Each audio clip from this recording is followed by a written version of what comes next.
When Christ is talking about peace, it's totally different. It is. Because that's something I've discovered. It's literally in the presence of Christ. Because sometimes I think I want an answer. Yes, right. But what I actually want, Right. yes. Yeah. But what I actually want is the presence of Christ. Yeah. Because that changes me. Yeah. It doesn't Yes. change the situation. That's right. But I think it'd be so easy to sit and talk about, give your life to Jesus and everything's peaceful and wonderful. But we all know that's not true.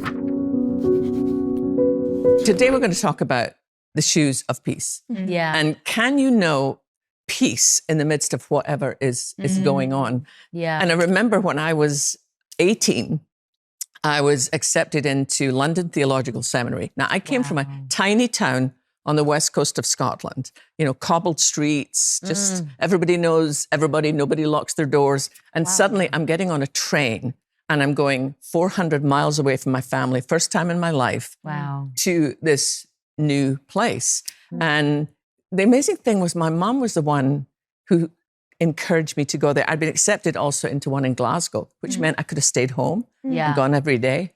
And my mom said to me, Sheila, you need to know that the God who's with you here will be with you wherever you go. So good. And she couldn't even come to the train station to see me off because she was weeping when I left. But she knew it was the right thing. And I'll never forget when I first got on the train, and this is like a big deal to me because after my father's death by suicide, we lost our home, we lost our car, we lived in housing provided by the government. We were the poor kids. But I'd got a scholarship to go to this school of theology in London, not because I was smart. It was because we were poor. I got like a grant, a bursary. So I'm so excited. I'm on a train. And you can go and get a cup of tea on the train. I'm like, I'm feeling this is amazing. Amazing. I'm boldly going where no Scottish woman has gone before. But then we pull into London and I get off my case and it's teeming with people. I mean, there's just people, more people than I've ever seen in my life. And I know I need to get another train to go to where the actual place is. And I think, there's 24 platforms. I don't know where to go. And it was suddenly this overwhelming anxiety and fear came over me. And thinking, who do you think you are? You can't do this. I mean, our family, when we reached 16, we were allowed to go on a school trip. My sister went to Switzerland. My brother went to Paris. I didn't go anywhere. I asked for a bike because I didn't want to be away from home. Because I felt like I'm not safe if I'm away from home. And suddenly here I am in this huge, noisy city. And I found this quiet place and I sat down on a bench. And I brought my one forever piece of luggage, my Bible with me. And I opened it up and I was reading the part where Jesus is having that final conversation, with his closest friends. And there was two things that changed everything for me. One was where he says in John 16:33, where Jesus said, in this world, you will have trouble. But take heart, I've overcome the world. Now, I already knew the truth of that. Because, we'd gone through so much as a family. And I mean, Paul is saying, in this world, you're going to face the perfect storm. But take heart, I've overcome it. But suddenly it was 2 chapters back that suddenly became alive to me, where it's like, when Jesus says, peace I give you, my peace I give you, not as the world gives, do I give to you. And that suddenly came alive to me because I thought, well, that's what I need, Lord, because right now I am not in a peaceful situation and I don't feel peaceful and I'm afraid. But you've promised to give me your peace. Like for peace to work in the world, somebody has to change their mind. There has to be if 2 nations are trying to drop a peace treaty, there has to be compromise. But sitting there in this little corner of a railway station, feeling very far away from home and very lost, I suddenly received the gift of this peace. That it doesn't matter where I go, my mom was right. I need to know that wherever I go, Jesus is right there with me. And I'm not alone. And we get to walk into this together. And I don't know what tomorrow will bring. I don't know if I'll get on the right train. And I didn't. I got on the wrong train. I ended up going somewhere else, but I got off and I got on the right train. But here was the thing that changed everything. Jesus was with me. And his peace. And I wondered, girls, when have you found yourself in a situation where it's like, if it wasn't for the Lord, there would be no peace? So good. For me, I know about 10 years ago, our youngest son was diagnosed with autism. And so that's been a journey our family's, walked out. It's one thing when you're kind of suffering with something, but to watch your child, and then walking that out. It is such a long journey, but it's like, how do I find the peace of God in this? And then also, contending and fighting for, his healing and all of that. But I had to dig deeper because I've always been a worshiper, love the presence of God. I've always found myself in the peace of God through the presence of God and accessing the presence of God. It was like a few months of going of intense grief, but then this desperation of God, how do I reconcile this?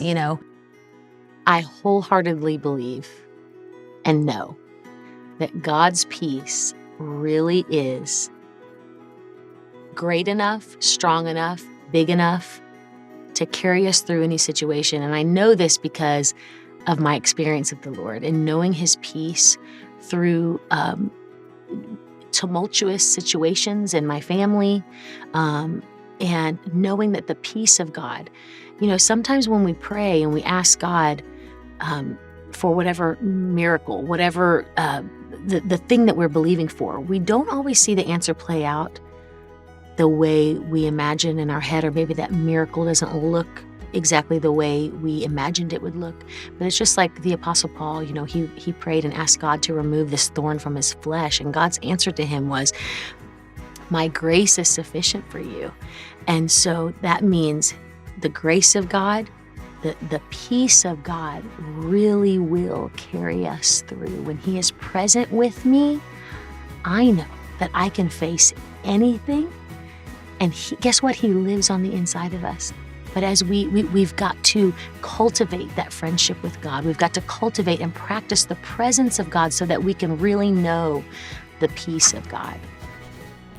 God's peace is different than what we sometimes think is peace. Absolutely. Because I think sometimes we think peace means that everything's great, everything's fine. Everything's changed. But I think when Christ is talking about peace, it's totally different. It is. Because that's something I've discovered. It's literally in the presence of Christ. Because sometimes I think I want an answer. Yes, right. But what I actually want, but what I actually want is the presence of Christ. Because that changes me. It doesn't change the situation. No, right. But I think it'd be so easy to sit and talk about, give your life to Jesus and everything's peaceful and wonderful. But we all know that's not true. Right. But we also know that at the feet of Jesus. Yes. I think it's so interesting. Remember I think it's Mark 4, where Jesus crosses to the other side, the bad side, the side where no Jew ever goes. And this demoniac runs toward him. And it says that he fell at Jesus' feet, but it's not the usual word for, I trip over everything. Ask my husband. I mean, it's just a trip over everything.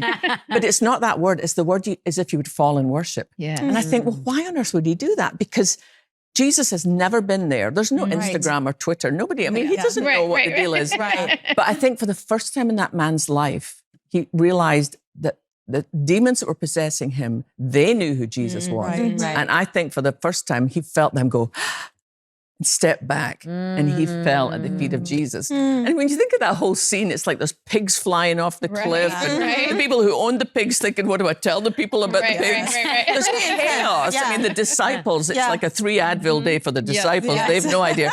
But the one place where there's peace is at the feet of Jesus. Yes. Where that man restored, clothed, and in his right mind is at peace. Yeah, and it's that reminder that nothing that comes at me is greater than Christ in me. Right. Right. Nothing. Nothing in this world that comes at us is greater than Christ in us. And that's the hope of glory. Right? Christ in us. The hope of glory. And there's this moment in Exodus 33 where Moses is like, he's done. He's utterly done with the people. He's like, no one's ever. I'm out. No, right? At least not with 3 million. Yes, right. And he's just like, I don't want this job anymore. I don't want to lead these people anymore. All they do is complain. This is terrible. And he literally goes to God and he's like, I need a plan. Okay. I need a plan. I need to know what's happening here. And God, his response to him is, my presence will go with you. And Right. I will give you rest. And I think it's amazing. so interesting It's beautiful. how much when our lives don't feel peaceful, we go to God looking for a plan. God, what's the plan? How are you going to get me out of this? Right. And God's like, I'll tell you my plan. It's my presence. It's me. It's my presence. At TBN, our mission is to use every available means to reach as many individuals and families as possible with the life-changing gospel of Jesus Christ. Thank you for helping make the gospel of grace go around the world. And it's because of you that partner with us that this ministry continues. God bless you.